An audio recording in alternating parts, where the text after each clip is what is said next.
It's time for school days. Help for moms and dads of school-aged kids. I tell parents, you're like a training wheel on a bike. Your job isn't to make the bike move. Your job is to keep the bike upright. Those of us who are the true educators, we really want to be given the opportunity to educate the whole child. We can get free college degrees based on all of the opportunities that are out here and available to our students. Oftentimes, as parents, I think we want to protect our kids, but I think one of the greatest gifts we can give them is allow them to experience adversity. Yeah. Here's your host, Danita Bailey. Well, welcome to School Days, Help for Moms and Dads of School-Aged Kids. I'm Danita Bailey.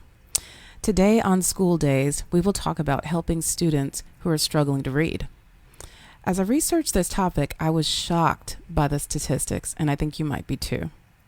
The highest percentage of Americans, 36% of Americans, have level 3 literacy, which means that they only read and write at a 6th to 8th grade level. The second highest percentage of Americans, 34%, have level 3 literacy, which means that they can only write at a basic or 4th to 5th grade level. This means that the majority of people in the U.S. don't read very well, and many are functionally illiterate. In 2013, the Program for the International Assessment of Adult Competencies dropped the top level, level 5, because there were no longer enough people who could read at least an 11th grade level to count.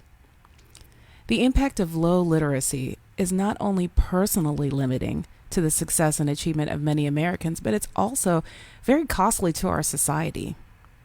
Low literacy rates cost an excess of $230 billion a year in healthcare costs because adults have difficulty understanding and using health information.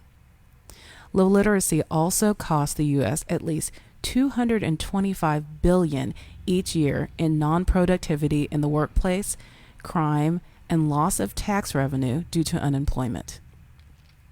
To say the very least, helping students who struggle to read is not an insignificant problem for any of us.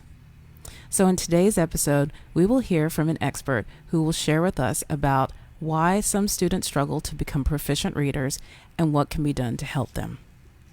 But before we go any further, let me just say, it does take a village. If you hear a great parenting tip or nugget of advice, share it with your parent friends. Facebook it, Instagram it, tweet it, link it in, and add the hashtag SchoolDaysShow and hashtag IamSchoolDazed. And also, if you want to be a part of the show, we'd love to hear from you. If you have any questions or comments, give us a call at 214-444-5575. Or if you're live with us on Facebook, you can drop us a question there. Without any further ado, let's let our KidCaster introduce today's guest. This week, our KidCaster is 9th grade student Riley Gibson, and she's the granddaughter of our guest today.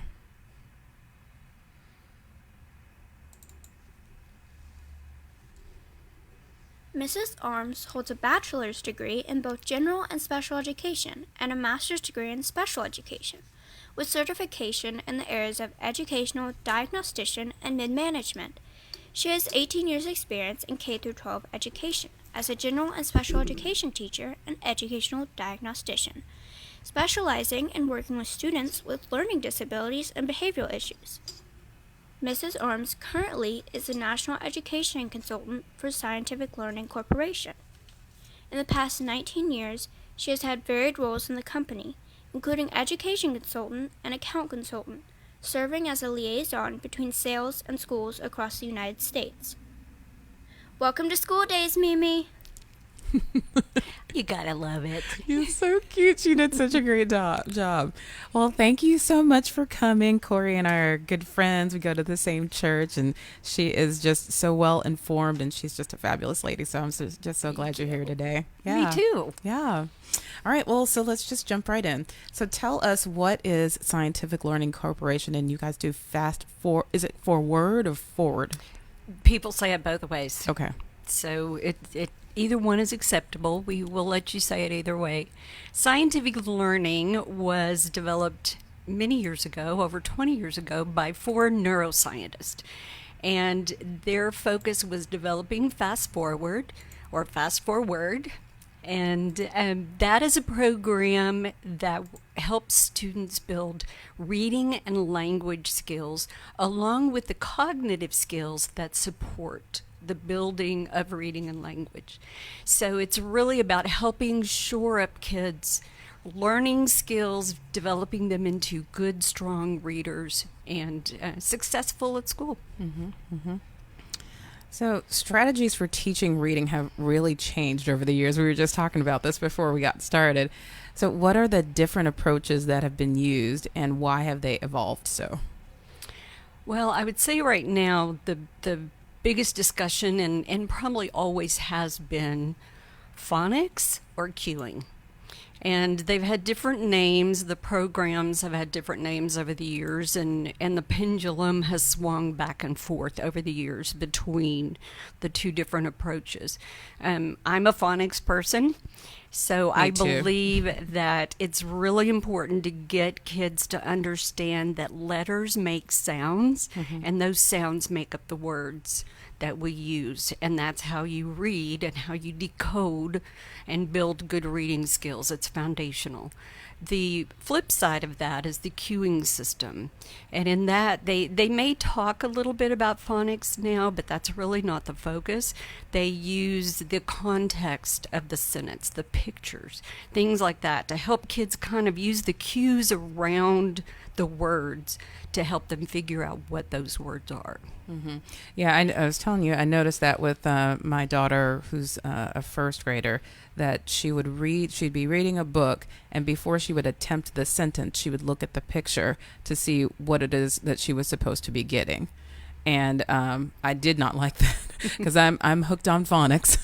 It worked for me, and I just didn't understand why and I didn't realize that's the way she was being taught. I didn't know that was a thing. I just thought that was just something she had figured out that was helpful. But I would steer her toward, no, sound out the word. You know what these letters sound like. Try it. Yeah, and I think the problem with English, I would say, is that sometimes sounding it out doesn't make sense. It doesn't work. Right. Because English is pretty much a convoluted language in my estimate.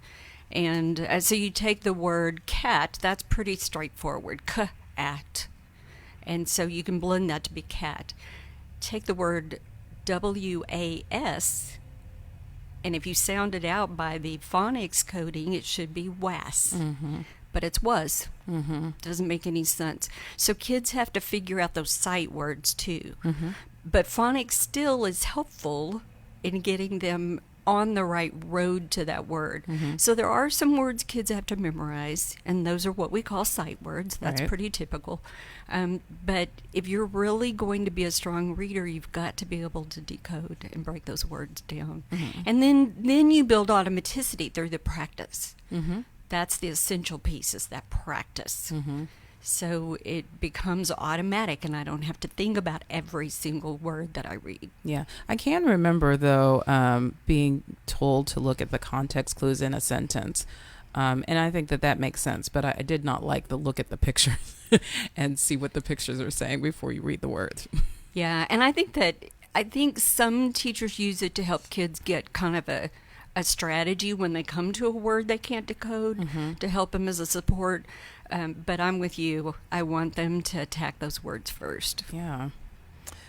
So tell me, other than having a learning disorder, and we talked about a lot about that a couple of episodes, if you have a concern about that and want to know more, but what are some of the reasons why students don't become proficient readers? Well, there's several different things. There can be students who maybe when they were younger had lots of ear infections. And so when they're babies and toddlers, those tubes in the ears don't angle down toward the throat like they do with adults. It's straight across. So that fluid stays in the ear when a child has an ear infection or a bad cold even. So you think if a child has 3-4 ear infections in a year, that fluid can stay in up to 10 weeks. And so that could be 30 to 40 weeks out of 52 that they've got this muffled sound when when they're being talked to, when we're saying things to them. And if you've ever had a bad cold where your ears are stopped up, you know how frustrating it is. You want to turn the TV up louder, you keep asking people to repeat things. And so you can imagine for a little one, they don't know that it's not right. And so they just accept it. And so the sound perception can become distorted. Those phonemic pathways in the brain don't always develop clearly because of that fluid and that distortion when they're trying to build those sounds in the brain. So that's one thing. Another thing can be that nobody talks to them very much. You know, it's so important in those early years that we talk to our infants and toddlers. And I'm not talking about putting them in front of some cute little TV show or on an iPad or phone. That's not the same. We learn through human interaction. And if you think about when you talk to a baby, they totally lock into your face and they get engaged, and that's how they learn sound. They've done research on it. They know that that's the most effective method.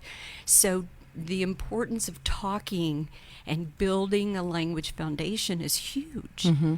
Because it not only builds the phonemes, the sounds of the language in their brains, but it gives them a knowledge base. I remember when my son was a baby, I was used to being in a classroom teaching and around other people, and it was just him and me. And so as much to entertain myself as him, I talked to him all the time. You know, I would talk to him, we're washing dishes, I'm putting the soap in the water, you know, just on and on. And he became very strong at language, a very good reader, to the point that I thought about not teaching my second one to talk because he was such a talker. But it's so important. And I think we don't always think about it. And I think a lot of people maybe have not been taught, if you will, have not been exposed to the importance of talking to our children when they're very, very young, to build that knowledge base and build that language. And that's also the reason why they talk about reading to your children and how important that is. And low-income children from low-income families really struggle. And there's a statistic that's staggering that they hear 30 million fewer words than their peers prior to coming to kindergarten. So that's why they can struggle with reading, struggle with maybe even speaking, you know, their vocabulary will be impacted by that. Yeah, absolutely. Can there be any structural issues with the brain that can cause issues with being able to read? Well, sometimes the brain isn't activated. It's not damaged. It just, there's certain parts of the brain that we need activated for reading. One is the area that connects letters and sounds. Part of it's that sound area, the phonemic area. It's actually housed right over your left ear, or right behind it, I guess. And so that actually is where we build the sounds of the English as we're developing that in infancy and toddlerhood. And then the frontal part of the brain that kind of brings it all together and makes sense of it. So if those areas aren't activated for whatever reason, lack of language exposure, ear infections, just maybe other genetic reasons, then it's going to have an impact. You know, being in a noisy environment will impact it. If you're a child who lives in a very noisy area by train tracks, for example, or something like that, that's going to impact how well you hear what's going on in your environment, and that translates into how clearly those pathways are developed in the brain. Oh, that's so fascinating. My son did not speak until he was almost 3 o'clock. 3 o'clock. 3 o'clock. Until he's 3 years old. He would speak gibberish, but nobody could understand what he was saying. And the first thing they did was they tested his ears to see if he was hearing correctly or had any issues there. He did not. So we had to do some more troubleshooting at that point. Kids that have these risk factors, they either come from low-income neighborhoods or they've got some sort of genetic issue, can they gain proficiency on schedule if they're not taught differently? Do they have to be taught differently than their peers? Well, current research is showing that kids who struggle need 10 to 30 times the amount of practice that typically developing kids do. So we've got to bump up that practice. The rehearsal is so important to build those pathways. You think about anything that you do, playing the piano, if you're an athlete, Michael Jordan and his free throws, he didn't get that way. He didn't develop that skill by thinking about it. Right. He did it by practicing over and over and over on a regular basis. And that's really, one of the fundamental things of the Fast Forward programs is that it provides that practice, that intensive practice that makes sure the kids are getting the right kind of practice, immediate reinforcement. As we tend in schools sometimes to give kids a task to do, an assignment, and then we don't grade the papers. I've been a teacher, I know. You don't have time immediately to grade the paper and hand it back to the child and give them feedback. But that really is so important for the brain to know, yes, that's right, no, that's not right. Here's what you need to do. We need to give kids that feedback immediately so the brain will set it, if you will, make the pathways. Yeah. I know with Fast Forward, you guys talk a lot about neuroplasticity and what's happening in the brain. What is exactly happening in the brain, and how can this knowledge help struggling students? So with neuroplasticity, that's just the principle that the brain can change under the right conditions. When I was in school, they pretty much told us that by the time you get to elementary school, your brain's set and you can't learn things differently. And now we know that's not true. You can change the way the brain learns at any age, which is good news for all of us. And so we really need to focus on the principles of how you do that.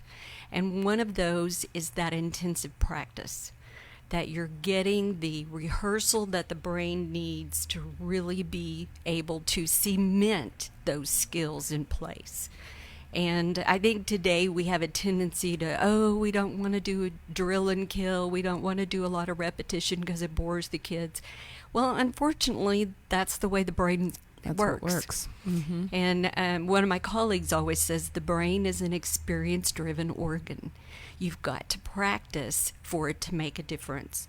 So you need that intensive practice for those struggling kids. You need to be able to motivate them to stay engaged. So it's got to be something that's not just dry and dull necessarily, even though repetition is not typically fun.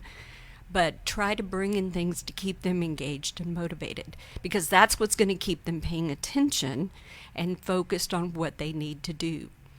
Because if we can't keep their attention, then the odds of them retaining the information is just not very great. So is motivation just about we want to keep their attention, or is there something that happens in the brain when you learn something and then you are motivated? Both. We want to keep their attention because we've got to keep them engaged. But also there's the challenge and feedback piece. If I have enough challenge to keep me engaged and keep me motivated to keep trying, then I'm going to keep working at it and try to achieve that success. If it's too hard, then I tend to get bored and want to quit, or frustrated and want to quit. So it's kind of considered the 80-20 principle of learning. 80% comfort, things I know and I can do well, 20% challenge to keep me engaged, keep me motivated, and keep me wanting to be successful. We talked a little bit about this, but what variables of neuroscience, and I'm really just getting this off your website, really honest, show are effective for helping struggling readers? I know there were 4 of them. So one of them is the motivation, the piece of that really keeping them engaged, but also there's that repetition piece, keeping them intensively working on the skills they need to focus on to really develop that skill. So it's like doing sit-ups. You know, if I do 3 sit-ups today and then wait 2 weeks before I do another one, I'm not going to ever get any results. It's that consistency and that repetition that makes such a difference. Another thing that's really important in our view is the adaptivity piece, that the program or the task will adjust according to the student's ability level. Okay. So that brings in that 80-20 ratio again. And so it's going to, if, for example, in some of the fast forward exercises, if I get 3 right in a row, it's going to bump it up and make it just a little bit harder for me. If I make a mistake, it's going to drop it down and make it just a little bit easier to constantly adjust and keep me in that comfort zone of where I learn the very best, because that's where I'm going to stay engaged the most and where I'm going to benefit the most from what's going on. So being able to adapt and adjust to keep it individualized for each student is so important, because if I come in with a cold today, I'm going to have some adjustment because I'm not going to perceive the sounds, for example, that I need to perceive clearly. So if it adjusts to me, then it's going to build me back up. Yeah, and also, if it's too hard, then you could get frustrated and want to stop. Or Yes. if it's too easy, you could Yes. get frustrated and want to stop. Exactly. That's it. It's got to keep me just intrigued enough, just challenged enough that I want to keep going. And then it brings in that 4th concept, the timely reward. You know, it's in our programs, they get, points, and they get little animations. And even as an adult, I can tell you they're engaging, and I like to see the little characters do those things, and I like to see my feeder meter build up and all that, and the things that I didn't really expect myself to get engaged with are very rewarding. But it's, again, that thing with the brain, immediate reinforcement, letting me know I did it right. Way to go, that's the right response. Remember that one because you're going to need it again. Yeah, that's good. What are the early childhood signs that we as parents can recognize that are kind of foreshadowing that our child could be a struggling reader? Well, as you mentioned with your son, the delayed talking. Sometimes that's just because it's the 4th child and everybody's talking for him or her, and so they just sit back and let everybody do it. Why not? Right. But if your child is not talking, or you notice they're really not talking clearly, like you said, gibberish, or they're pretty far off base of pronouncing words. And I'm not talking about wabbit for rabbit. That's very typical. The R sound doesn't develop until about age 5 or 6, so that's not unusual. But if they just aren't speaking clearly and you tell them what the correct sound is and they still don't get it, there's just that kind of delayed reaction. They're not talking maybe as much as their siblings or other children their age. Right. That can be one sign. Also, things like if you're doing rhyming things, maybe they're 3 or 4, and you're playing little rhyming games and they just can't figure it out. I think we've kind of gotten away from nursery rhymes. I know when I was growing up, my mom did a lot of nursery rhymes with me. I did it with my kids. It's really an important thing for parents to do with those young children, because rhyming is an important piece of learning to read. And I know that seems kind of odd, but if you think about it, in the early years, when your kids were coming home with those first spelling words, they were probably a lot of word families, things like bat, sat, cat, fat, rat. So they had that AT that was the same and just changed that initial consonant. So we practice word families which rhyme to help our kids build that automaticity in reading. And so those kinds of things are really important. If I see a child not talking much, not articulating correctly, not figuring out little silly things they should be able to understand, little games and, word plays and those kinds of things, then I'm going to pay attention to it. I had a friend years ago who called me because her son was not articulating well and tend to use the wrong letter sounds or miss letter sounds in words. And she said her husband was like, "Oh, don't worry about it, it's fine." And I said, "You know what, Mom? If you're worried about it, go have his hearing tested, because there's a reason you're concerned." Now, she was a teacher. She was an excellent teacher, and but new mom. And so she took him to the doctor, and sure enough, he had hearing loss. Yeah, I always say there's something about that mama gut that you got to listen to. That's right. Because we have this intuition that somehow lets us know. And I've said before on our show that, I thought that my middle child had autism from a long time. And I couldn't get anybody to validate that that was what was wrong with him. But sure enough, finally, when he was 7.5, I think, he was diagnosed with autism. Yeah, and I understand that. We're really hesitant to put a diagnosis like that on a young child. And so I appreciate that. But the flip side is, the sooner you know, the sooner you can get help. Yeah.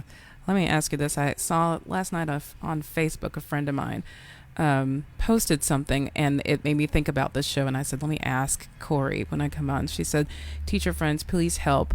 My son is 3, turning 4 in July, and still cannot recognize his letters. He can say his alphabets, but cannot recognize them. I work with him, but I'm starting to get frustrated and worried. Could that possibly be," and now it's just me talking, could that possibly be a sign of future struggles with reading? At 3 to 4, I'm really not going to worry about letters. I think, unfortunately, today, it's all about teaching my baby to read. Yes. And doing flashcards with infants. They are not developmentally ready to do flashcards. And I know there are people who would swear their children at infancy learn to read. Okay, great. But the vast majority of children are not developmentally ready to read until they're anywhere from 6 to 8, really. And so I am not going to worry about a 3-year-old who does not know his letters.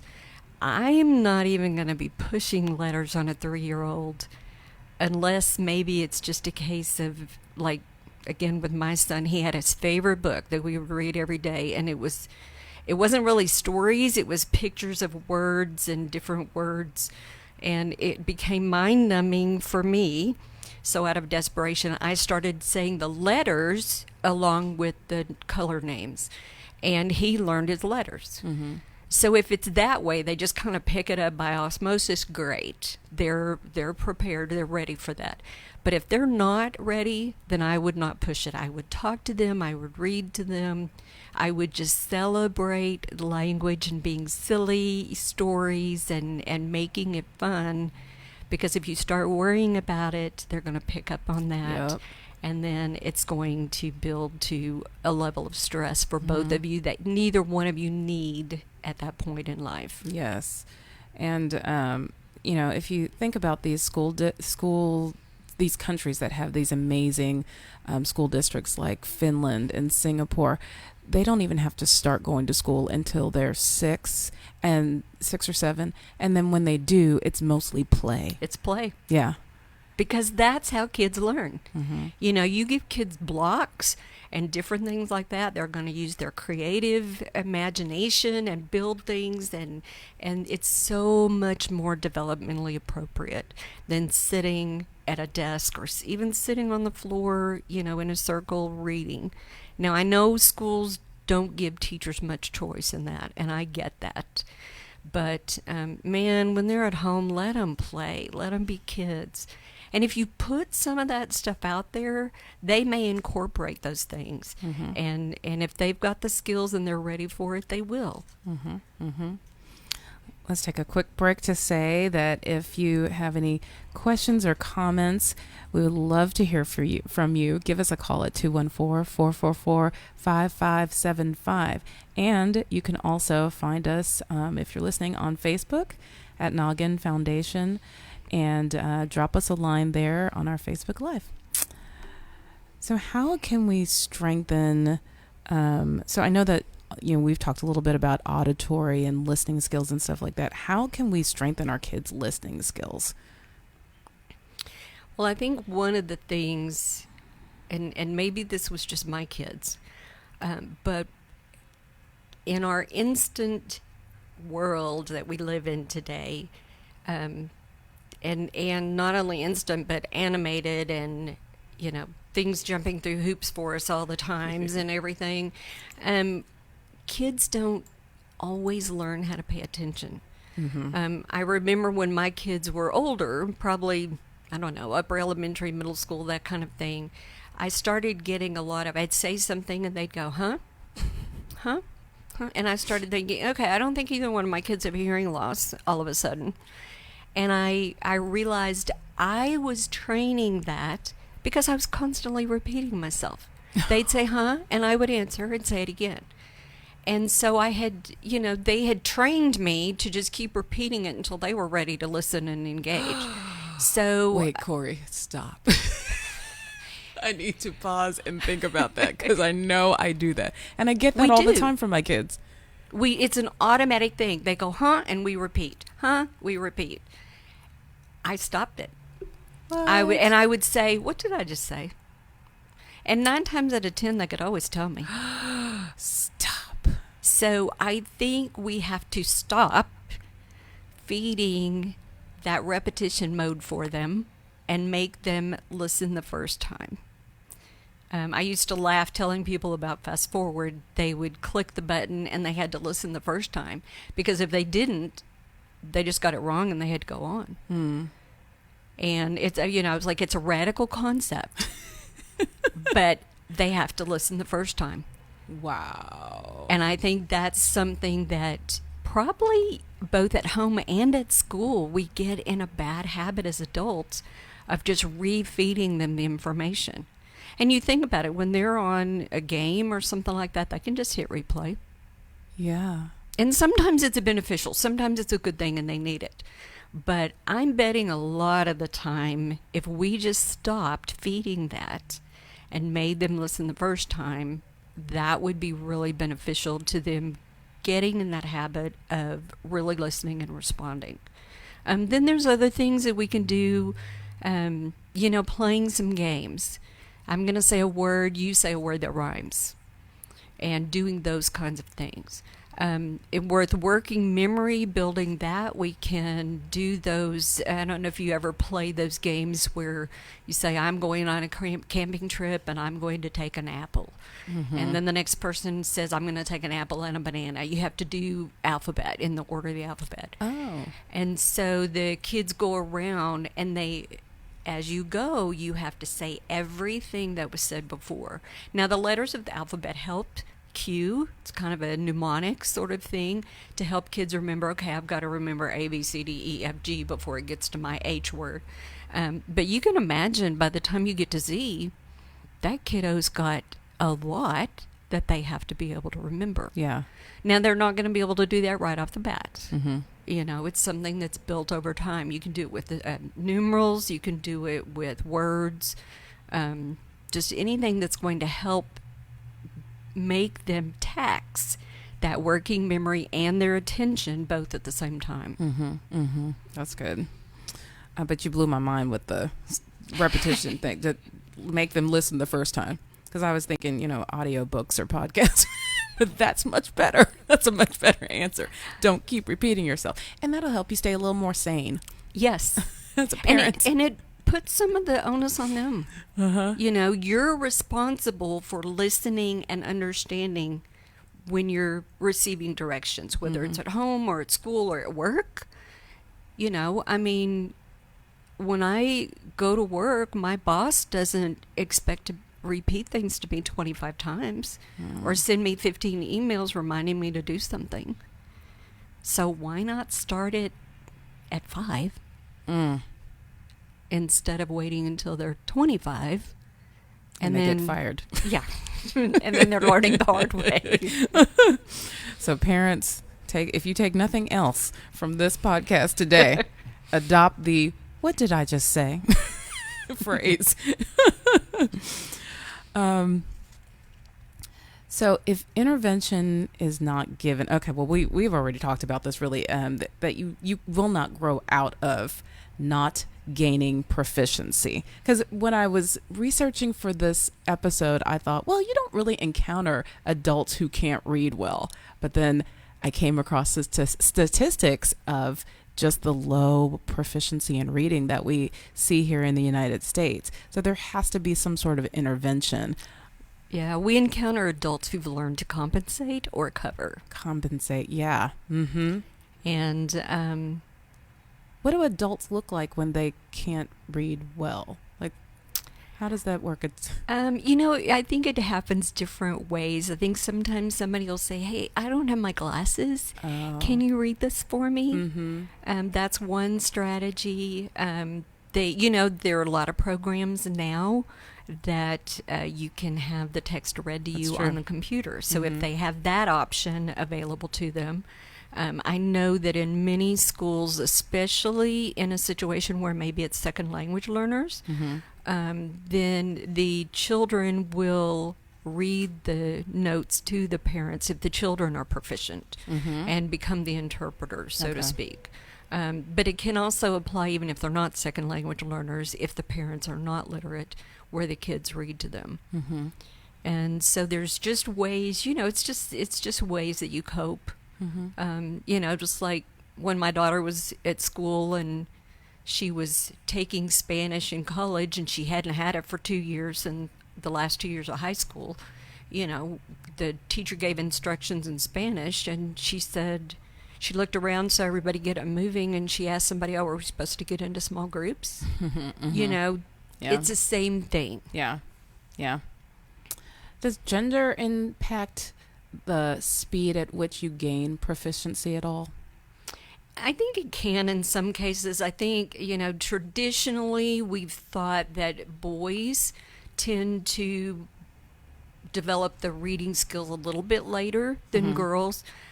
Typically, I think because girls have a tendency to be more verbal, not always, but in some cases, they tend to be more verbal, so they pick up on those things more easily. Right. The better the language foundation, the stronger the reader, most typically. Mm-hmm. And so that's going to impact things. I have a friend whose grandson wasn't reading in kindergarten and first grade, and she was very, very concerned.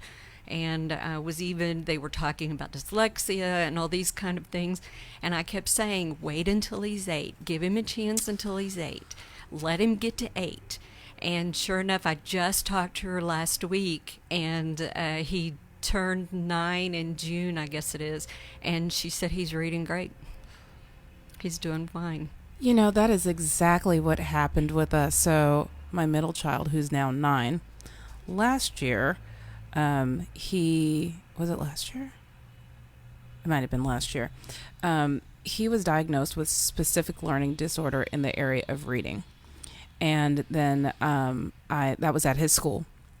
And then I had him tested for some other things. We found out about autism and whatnot. And the diagnostician said, at his age, I never would have diagnosed him with that because he's a boy, is what she said. Yep. And lo and behold, the summer after the year that he was, like a couple months later, he was reading, not perfectly, but, well. He was reading well. And it turned on like a switch. Yeah. And it was bizarre. And that was exactly what the diagnostician said. She was like, somehow it just clicks sometimes with boys. And that is it. And he was 8.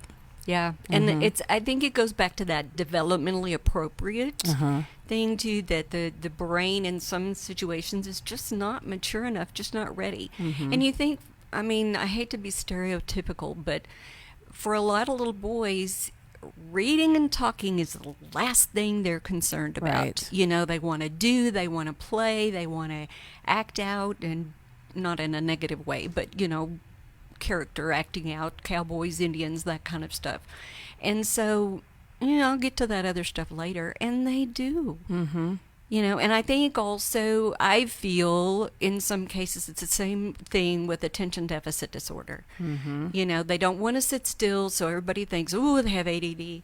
Well, sometimes they're just little squirmy boys, and sometimes they're just little squirmy girls, and so I think you have to be, and now I'm not saying, if they're off the charts, can't focus, can't do their work, that kind of thing, that's a totally different situation. But if it's just a little bit, and they're able to cope and do things, I like to wait and give them some time to work it out on their own. Mm-hmm. Mm-hmm. Exactly. How do you know the difference between a child who's just struggling to read and a child who has a learning dyslexia or learning disorder or dyslexia or something like that? Yeah, that is kind of tricky. And, you mentioned your diagnostician. Typically, if it gets to the point of testing kids to determine whether it's a learning disability or not, we historically, I know some schools have other options now, but historically we used what was called the discrepancy rule, which means that, a standard deviation, and here I'm getting all technical, but a 15-point spread between your IQ and how well you perform in reading, math, something else like that, is within reason. If it's more than that, then that's a red flag. There could be a disability. And so if it was 16 points or more, then we said, okay, we've moved into the learning disability category now. And so as a diagnostician, when I tested kids, say their IQ was 100, if they performed at, say, 82 on their reading, then I could classify them as needing special services and needing additional help. Needing testing for special services, or actually there you see a problem and... Well, if I was testing them, there already had been a problem. Oh, okay. Because diagnosticians can't test until the teacher has documented that there's some issues going on. The parents agree to testing, and then you can do the testing to see if there's an issue. Yeah. There were times that I had kids that I didn't get that 16-point spread. And it didn't mean they weren't struggling. It could be, again, developmentally, they weren't ready yet, or they had some other issues that impacted their ability to learn effectively. Now, if the school is not noticing, what are things that I would be noticing that are going to be concerned as a parent? 'Cause sometimes the schools are... There's a lot of kids in classrooms, and they can't always catch. People fall through the cracks sometimes. Unfortunately, they do. I think one thing that's really helpful is that if you can get an idea of what typical reading at your child's ability level sounds like, having them read out loud. Because I remember I'd have parents come in and go, "My kid reads just fine."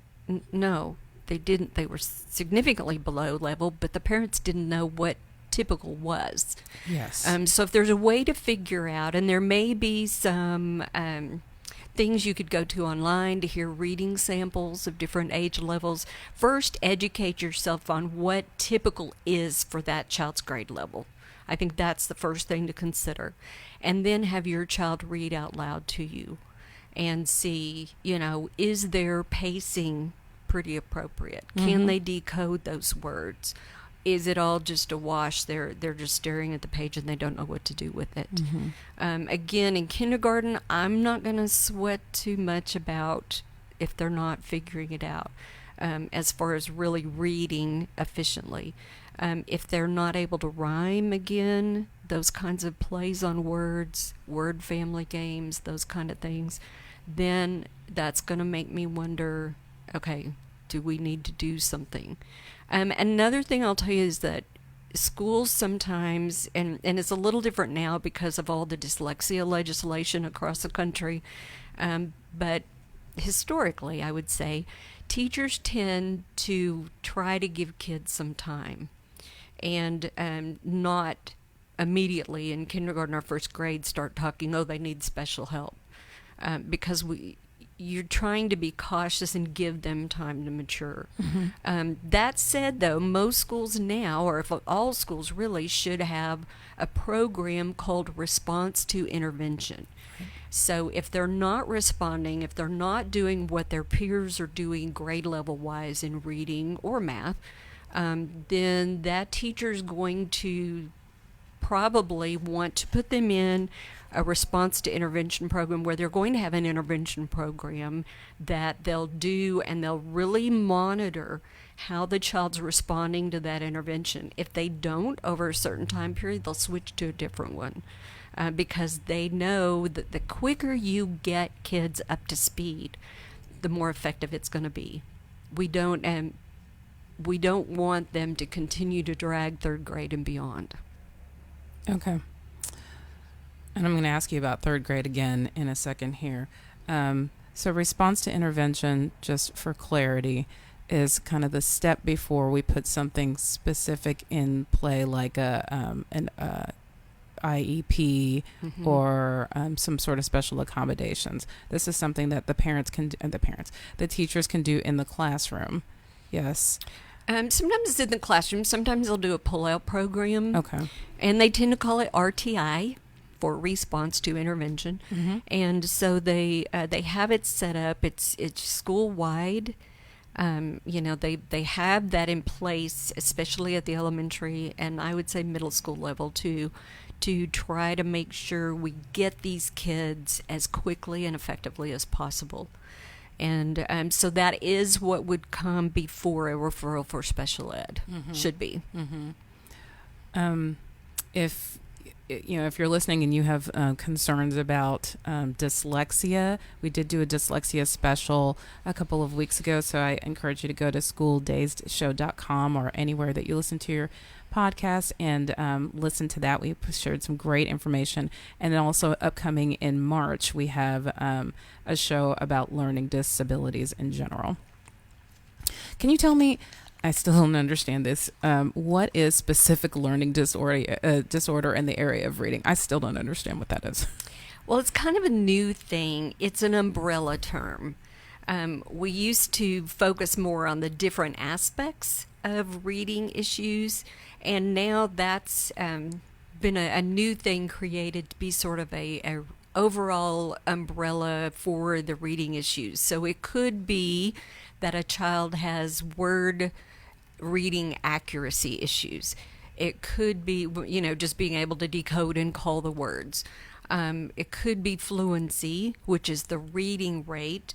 And I'm not talking about speed here. I'm talking about being able to read with, a good pace where it makes sense, and with expression, pausing at periods, that kind of thing. So raising inflection, with a question mark, just so it helps make sense when you read, and which leads us to the third part, comprehension. And so a child could have problems with all three of those things, or they could just have an issue with one or two. So it's just kind of an umbrella term, meaning that this child has some sort of reading issues, and then it could be any or all of the different categories, if you will. Yeah. What causes comprehension problems? I think sometimes it's fluency. If a child can't read effectively enough, smoothly enough, if you will, it's hard to understand. If you're having to read word by word, it's hard to get to the point that it makes sense. Or if you're spending so much of your energy and time on word attack and breaking the words down, then you don't get any meaning out of that. You're just calling words. I remember having kids in my classes when I was teaching special ed, and I'd have them read a paragraph to me, and then I'd ask a question, and they'd look at me like I had lost my mind. It's like, are you kidding me? I just got through all those words, and now you want me to understand it too? I mean, so I think that fluency and comprehension are causally tied closely. One leads to the other. Fluency leads to comprehension. And so building fluency, getting kids to practice reading out loud, the National Reading Panel back in 2000 proved that reading out loud is where we really develop fluency. So we've got to get kids reading out loud. Now, if I'm a poor reader, that's probably the last thing on earth I'm going to want to do. I'll be honest with you. And so the reading in a group is going to be torture for those kids. But reading one-on-one, get easier text that they're comfortable with. Get joke books, get comic books, get something that they're going to really want to read and that's appropriate for their ability level so they can start practicing and you can build it up. Part of Fast Forward is Reading Assisted Plus, where they read out loud into the computer. They have a headset with a microphone, and so they're all cool, and it records it, it plays it back so they can hear themselves read, and it really helps build that vocabulary, fluency, and comprehension. Because I just don't see how you can get comprehension if you don't have fluency. That's why kids sometimes, if you read the story to them, they're great. They've got it. Yeah. But if they have to read it on their own, it's a toss-up. And I think also if you're missing words, if you have to skip words, then yes, you can't make a complete thought. Yes. Yeah, if you don't know what some of the words are. Yeah, and there could be other things, I think sometimes kids, even if they read pretty well, fluently, they're so focused on the word calling and the reading part of it that they're not really clicking into the understanding at the same time. Right. Let me ask you, is your ability to read out loud, or your inability, I guess, is that always going to be indicative of your level of reading? Can you read in your brain well and not read out loud well? Is that possible? I think it would depend on the circumstance. I mean, I'm thinking of little ones or anybody at any age who's incredibly shy, and speaking or reading out loud is torture. Yeah. No, I'm probably not going to do a very good job, even though I might read okay. If they're that shy or insecure about reading out loud. But I think in many, many cases, reading out loud is probably a pretty good indicator. Many school districts, and you mentioned this a little while back, many school districts have set a goal of reading proficiency of their students by the age or by third grade. What is the importance of that benchmark? Well, there's a couple of things. Third grade is kind of a pivotal year in school.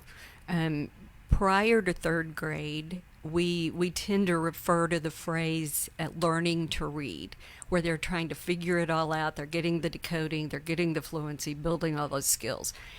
Third into fourth grade, we're transitioning from learning to read to reading to learn. I've got to be able to read it and understand it and do it on my own.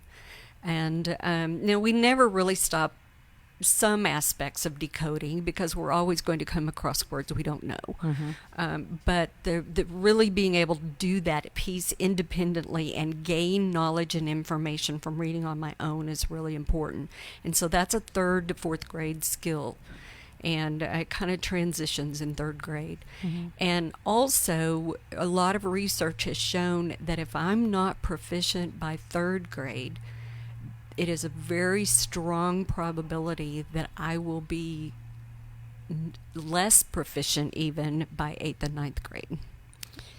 Less proficient than less proficient because the work's getting harder. Oh, okay. Yeah, it sounds like, wait a minute, if I was at a 40% level in third grade, but it sometimes increases for students because the work doesn't stay at third grade level. It's going to increasingly get more difficult. So if I don't improve my skills along with it, then I'm going to fall further behind. That is so interesting. And this really explains the statistic that I have here. The American Educational Research Association says that if a student can't read on grade level by third grade, they're 4 times more likely to graduate by age 19 than a child who isn't proficient by that time, because they are losing their level of proficiency as the work gets harder. Yeah. That's so interesting.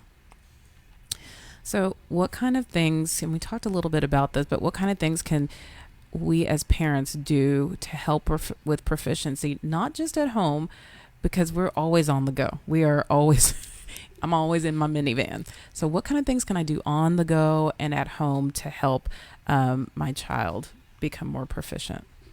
Well, I think about things that, my parents did in the car when I was growing up, playing I Spy and looking for things, helping kids be observant. And it's also helping them stay focused and on task, because if they're looking for a specific thing, they're having to stay actively engaged and retain that piece of information, which is working on working memory. So those are, the research shows that struggling kids most often are weak in language, attention, and working memory. So I would say anything that I can do to build those skills. And, with language, that's the great thing. I don't have to be in front of a piece of paper or a book or a computer to talk to my kids. Mm-hmm. So playing word games, that's another thing you can do in the car. Or even with I Spy, I spy something blue, give me 3 words that start with bull, because that's different than b. Yeah. BL is a little bit different. That's a little trickier. That's good. So things that are going to make them have to be very specific, but also that's fun, or rhyming. It's always fun to come up with rhyming words. I think back years ago, and I'm sure you remember this, that song, Cory Bory, banana song, yeah, isn't the it? banana song or whatever. That's a great rhyming activity. And, the kids love it.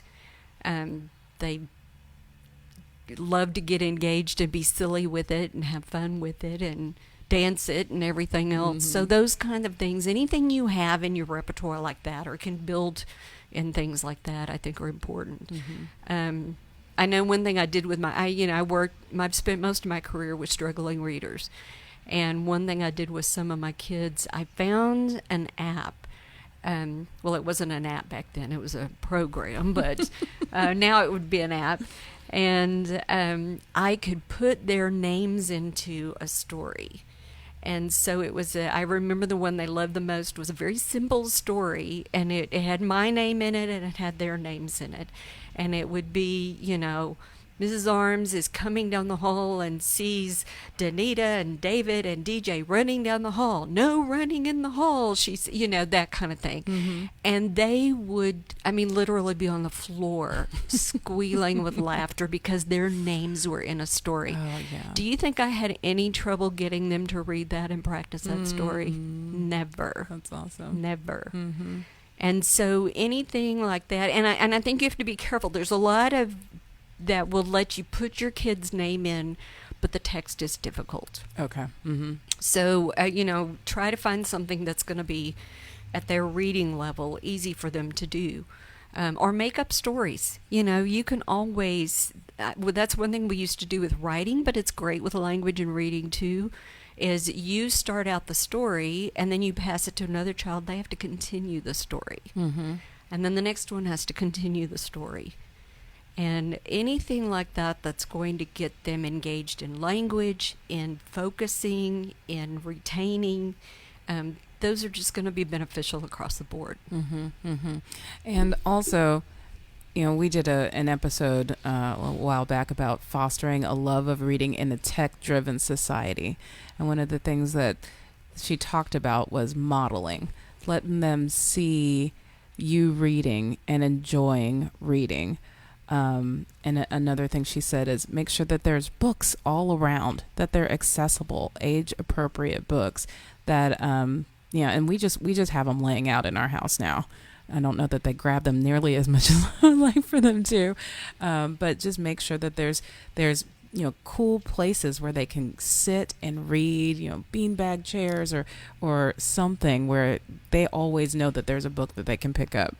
Yeah, and I've seen teachers be really creative with that, with laundry baskets, where they just get cheap laundry baskets and put pillows in there. And they like to sit in laundry baskets. My kids sit in our laundry baskets and watch TV. Yes, it's boxes. So smart. It doesn't have to be anything fancy. In fact, the more bizarre it is, the more the kids probably would get into it. Yeah. And so yeah, just get a big cardboard box and put pillows in it. And everybody has those because of Amazon.com. Yes. You always have an empty box in the house. Well, thank you so much for joining us. This was fabulous. This is really good information. And I'm so so thank you glad. for your time. Thank you. We are Enjoyed it. unfortunately out of time, but we always want to let our listeners know what's going on with Noggin Educational Foundation because they are the premier sponsor of School Days. So our mission is to help close the achievement gap for economically disadvantaged children by improving educational opportunities for students, supporting families, and encouraging excellence and innovation in the classroom. School Days is part of our commitment to support families by providing access to experts who offer information and resources regarding all topics that impact education. If you love this program, please consider donating to Noggin. Your gift will be tax deductible. Head to our website, schooldazedshow.com, and give today. Also, we are now taking applications for our free tutoring program. Each student receives 12 in-home private sessions with a teacher. We also offer online tutoring if you happen to not be in the Dallas-Fort Worth Metroplex. Students must qualify for the free or reduced lunch program at school. Space is limited. For more information, head to our website, nogginfoundation.org, that's Noggin, and click on the free tutoring icon.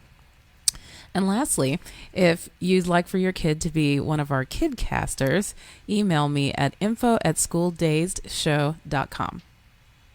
Next week, I will sit down with Alicia Chenevert, who is an academic interventionist at Cedar Hill ISD and author of a book for kids called Testing Jitters.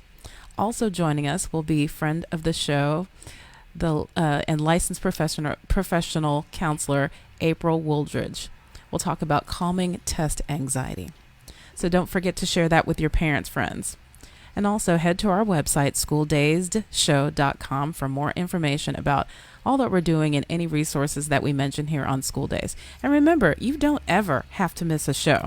Find us on Spotify, Apple Podcasts, Google Play Music, and pretty much anywhere you listen to your favorite podcasts. And don't forget to follow us on Instagram, Facebook, and Twitter at Noggin Foundation. That's Noggin. And last but not least, we always want to end our show by saying that David and I are parenting by grace. We depend on God to give us the strength that we need to help our kids grow into flourishing adults. And if you would like to know more about that, please feel free to email me at info@schooldazedshow.com. Have a great week.